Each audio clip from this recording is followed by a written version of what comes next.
రోజైతే డేటు. మరి మన ఫిష్‌లు అయితే ఫీడింగ్ ఇచ్చేద్దాం. ఫీడింగ్ కోసం చేపలు కట్ చేసి పెడదాం. ఫీడింగ్ అయితే ఇచ్చేద్దాం. చూడండి ఎలాగుంటున్నాయో.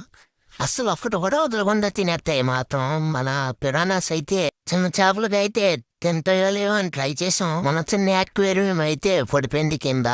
పడిపోయింది పైనెట్టి మన ఫిషెస్‌ని అయితే అందులో వేసేద్దాం. పిల్లలైతే ఫిషెస్‌లు అయితే అన్నీ అందులో వేస్తాం. డే 2 కంప్లీట్ అయిపోయింది. మళ్ళీ రేపు కలుసుకుందాం అందరం.